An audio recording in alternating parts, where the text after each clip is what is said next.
बुंडू स्थित 5 परगना किसान महाविद्यालय आदिवासी छात्रावास के विद्यार्थियों के संग आज केंद्रीय मंत्री अर्जुन मुंडा सरहुल महोत्सव में शामिल हुए। जनजातीय पारंपरिक वेशभूषा में शामिल केंद्रीय मंत्री अर्जुन मुंडा पारंपरिक ढोलक की थाप पर थिरकते नजर आए।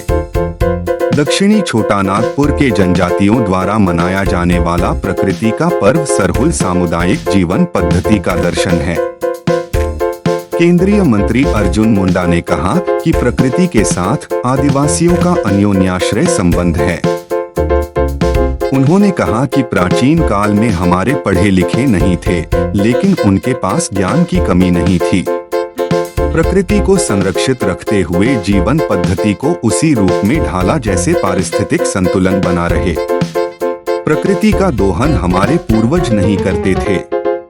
उनकी जीवन शैली वर्तमान युग के जीवन शैली से भिन्न थी और बेहतर थी। जिस तरह वृक्ष प्रकृति अपने पुराने पत्तों का त्याग कर नए पत्तों और फूलों से सुसज्जित होती है, उसी तरह हमारे पूर्वज प्रकृति का सम्मान करते हुए एक उत्सव के रूप में सखुआ के फूलों को पूजन विधि में शामिल करते हैं और एक दूसरे को सरहुल का फूल देकर आपसी सौहार्द का परिचय देते हैं। प्रकृति और वृक्षों के साथ जुड़ाव आदिवासी जीवन पद्धति को अन्य समुदायों से अलग पहचान दिलाती है। यही अन्योन्याश्रय संबंध कालांतर में पर्व त्योहार के रूप में परिणत होकर आज भी जारी है। उन्होंने कहा कि उन दिनों में प्रकृति का प्रेम आज से ज्यादा रहा होगा।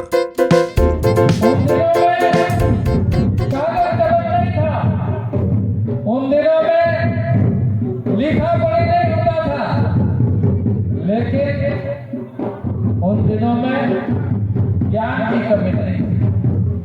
उन दिनों में प्राकृतिक ज्ञान, प्राकृतिक जीवन और प्रकृति का ज्ञान प्रत्येक सुदूरवर्ती क्षेत्र में जंगलों के अंदर रहने वाले आदिकाल से अपनी विरासत संस्कृति को लेकर जीने वाले खुशहाली के साथ कैसे जीवन बिताना चाहिए, इसका ज्ञान, इसका नॉलेज आज के समय से इस मामले में मैं कह सकता हूं कि हमारे पूर्वजों का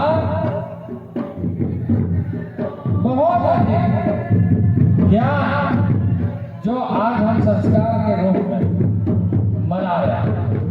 कई बार आज के दिनों में तो हमारे औपचारिक व्यवहार हो जाते हैं, औपचारिक तरीके से हम मनाते हैं। उसमें मनाने में हम बहुत सारी चीजों को साधन के दृष्टि से उपलब्ध कर लेते हैं, लेकिन उन दिनों में साधन का अभाव था, लेकिन भाव का अभाव नहीं। उन दिनों में प्रकृति का प्रेम कहीं ज्यादा आज के वातावरण से भी अधिक रहा होगा, मैं ऐसा मानता हूं। अवसर पर हम सबको गर्व जहां हो रहा है, हम गौरवान्वित महसूस कर रहे हैं, वहीं संस्कृति के प्रति हम अपने भावों को, हम अपने उत्सव को हम उसी रूप में मनाएं जैसे हमारे पूर्वज मनाते थे।